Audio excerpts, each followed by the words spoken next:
Hello, bachcho.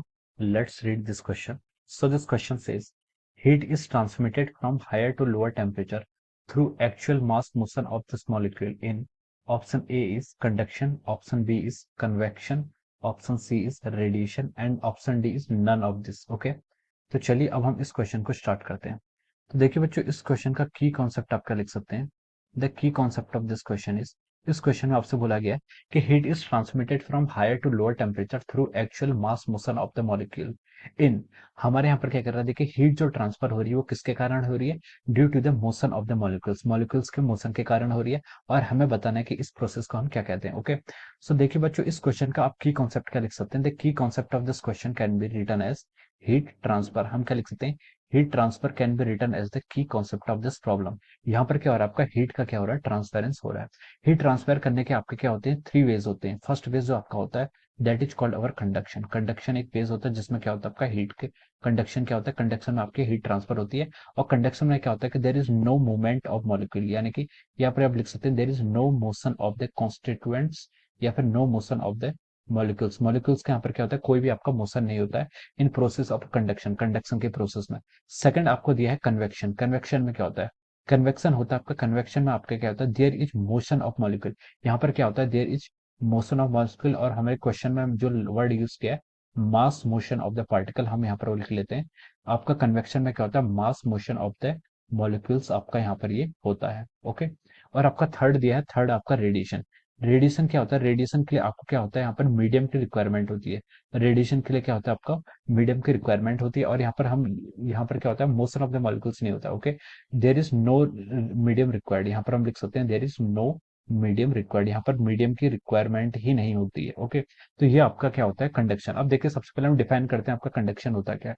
Conduction होता है, मान लीजिए जैसे आपके पास कोई आयरन रॉड है, this is our iron rod. आप क्या करते हैं, आयरन रॉड का ये एंड ए है और ये एंड क्या है, बी है। अगर आप एक एंड से क्या करते हैं, उसको हीट सप्लाई कर देते हैं, आप हीट देना उसको हीट देते हैं। तो देखिए यहाँ पर क्या होता है, धीरे धीरे यहाँ का टेम्परेचर आपका इंक्रीज होता है। और इंक्रीज, अगर इसका टेम्परेचर आपका इंक्रीज होता है तो क्या होता है, इसके अंदर क्या होता है, जो इसके मॉलिक्यूल्स होते हैं, ये क्या होते हैं, मॉलिक्यूल्स होते हैं, ये क्या करते हैं, ऐसे वाइब्रेट करते हैं, ऑसिलेट करते हैं। और ऑसिलेट करेंगे तो क्या करेंगे, आपके जो बगल वाला मॉलिक्यूल होता है उस पर धीरे धीरे एनर्जी ट्रांसफर करते रहते हैं। और ये एनर्जी ट्रांसफर होते होते आपका एक्सट्रीम एंड बी पर भी चला जाती है। तो इसके कारण क्या होता है, बी एंड का टेम्परेचर मान लीजिए टी है, ये भी क्या हो जाता है, आपका इंक्रीज करने लग जाता है। So this is the process, इस प्रोसेस को कहते हैं कंडक्शन कहते हैं। यहाँ पर क्या देखिए, कोई भी के जो मॉलिक्यूल्स है, इनर मॉलिक्यूल्स है, उनका मोशन नहीं हो रहा है, बट यहाँ पर आपकी हीट ट्रांसफर हो रही है। This is called our conduction. ये आपका क्या है, this is the process of our conduction. ये आपकी कंडक्शन प्रोसेस है। अब हम सेकंड प्रोसेस पर चलते हैं, आपका कन्वेक्शन। कन्वेक्शन क्या होता है, कन्वेक्शन मान लीजिए आपका ये बीकर है या फिर कुछ है, उस पर आपने क्या रखा है, वाटर रखा है। यहाँ पर क्या है, इसमें आपका क्या वाटर है, यहाँ पर आपका देखिए ऐसे क्या वाटर है, दिस इज अवर वाटर। अगर आप क्या करते हैं, यहाँ पर ऐसे हीट सप्लाई करते हैं, if we are giving the heat और we are increasing the temperature, तो इसके कारण क्या होता है, देखिए जो सबसे मॉलिक्यूल जो सबसे नीचे होता है, जो सबसे नीचे मॉलिक्यूल होता है, इसको क्या करेगा, इस पर आपकी हीट आएगी, हीट सप्लाई करेंगे तो इसमें क्या होगा, देखिए इस हीट सप्लाई करेंगे तो इसका मोशन, ये क्या करता है, आपका मॉलिक्यूल ये क्या करता है, मूव करता है। ये आपका देखिए इसकी जो डेंसिटी होती है, अगर हीट सप्लाई करने से ये क्या हो जाता है, आपका लेस डेंस हो जाता है, इसकी काइनेटिक एनर्जी बढ़ जाती है।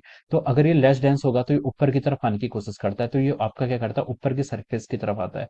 तो जैसे ये ऊपर को आता है, ये क्या करता है, अपने मॉलिक्यूल से मोशन करते करते अपनी हीट को क्या करता है, अपनी एनर्जी को लूज करता रहता है। और जैसे ही फाइनली आपका टॉप मोस्ट सरफेस से पहुंच जाता है, ये फिर से क्या हो जाता है, आपका हाई डेंस हो जाता है, इसकी डेंसिटी क्या हो जाती है, बढ़ जाती है।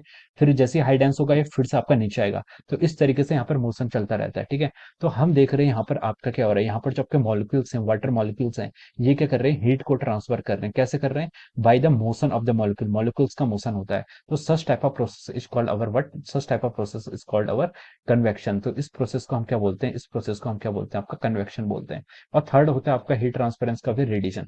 रेडिएशन होता है आपके कोई भी इलेक्ट्रोमैग्नेटिक वेव आ रही है, ठीक है, आपने कोई मॉलिक्यूल्स यहाँ पर ऐसे रखा हुआ है, नॉट ए मॉलिक्यूल, ये आपका मान लीजिए कोई सरफेस है, एक सरफेस है, इस पे हीट आएगी, ये आपका रेडिएशन फॉल कर रहा है। रेडिएशन फॉल करेगा तो इसका टेम्परेचर क्या होता है, धीरे धीरे इंक्रीज होता है। This is our radiation. तो ये आपके तीन वेज हैं। अब इसने क्वेश्चन में हमसे पूछा था कि heat is transmitted from higher to lower temperature through actual mass motion of the molecule in. तो इसका जो राइट आंसर होगा वो क्या होगा, आपका convection. We can write down option B, convection is the right answer of this question. Option B is correct answer of this question. Option B क्या हो जाएगा, इसका राइट आंसर हो जाएगा। Okay, so I hope you all understood this concept. All the best and thank you so much.